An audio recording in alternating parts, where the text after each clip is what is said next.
વડોદરાના પ્રતાપનગર રેલવે કોલોનીમાં સનસનાટીભર્યો હત્યાનો બનાવ બન્યો છે। રેલવેમાં નોકરી કરતી યુવતીએ સાથે રહેતા પ્રેમી સચિન રાઠવાનું ગળું દબાવી હત્યા કરી નાખી હતી। પ્રેમ સંબંધ બાંધ્યા બાદ બંનેની સગાઈ થઈ, સાથે રહેતા હતા। યુવકને ઊંઘમાં જ મોતને ઘાટ ઉતાર્યાનો ચોંકાવનારો ખુલાસો સામે આવ્યો છે। ઊંઘમાં કુદરતી મોત થયું હોવાનું નાટક કરી 3 દિવસ પોલીસને ગેરમાર્ગે દોર્યા હતા। પોસ્ટમોર્ટમ રિપોર્ટમાં ગળે ફાંસાની હકીકત બહાર આવતા શંકા ઘેરાઈ હતી। મકરપુરા પોલીસે રેખા રાઠવા સામે હત્યાનો ગુનો દાખલ કરીને આગળની કાર્યવાહી હાથ ધરી છે। હું રાઠવા ગણપતભાઈ વીરસિંહભાઈ, મુકામ રોજકુવા, તાલુકો જિલ્લો છોટાઉદેપુર, રહેવાસી। શું કેવી રીતે આ ઘટના બની હતી? મારો છોકરો અહીંયા પ્રતાપનગર રેલવે કોલોનીમાં રહેતો હતો। કેટલા વર્ષથી રહેતો હતો? હવે 6-7 મહિનાથી રહેતો હતો અહીંયા।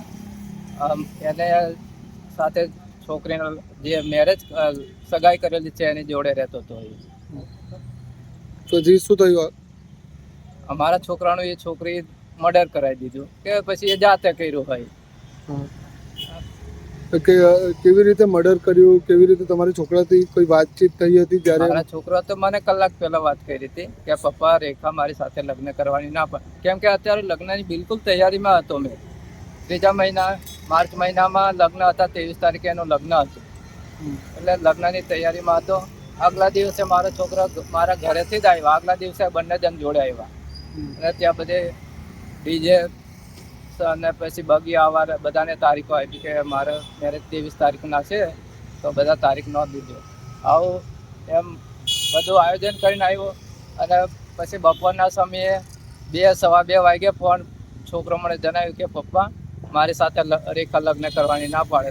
તો મેં એને જણાવ્યું કે બેટા તું ચિંતા ન કર, હું રેખા સાથે વાત કરી લઉં છું। તો રેખાને બી 2-3 વાર ફોન કર્યો, તો રેખા મારો ફોન જ નહીં ઉપાડ્યો। પછી તમને કેવી રીતે ખબર પડી કે આ ઘટના ઘટી? પછી રેખાએ મને 4:15ની આજુબાજુ 4:15-4:30 વાગ્યાના ટાઈમની અંદર મને રેખા ફોન કરીને જણાવ્યું કે પપ્પા સચિન ઊંઘે છે અને જાગતો નહીં। તો મેં એને પૂછ્યું કે એને શું થયું? કલાક પહેલાં મારી જોડે વાત કરી છે અને એને નોકરી જવાનું છે, તો કેવી રીતે ઊંઘતો હોય? તો કે એ સુતેલા તેવા જ છે, એ જાગતા નહીં, મેં હલાવું છું પણ હલતા નહીં। તો મેં કીધું એવું બને જ ના, પહેલાં તો મેં એવું જ કીધું એને, એવું બને જ નહીં। તમને કેવી રીતે આમાં ડાઉટ કેવી રીતે પડ્યો?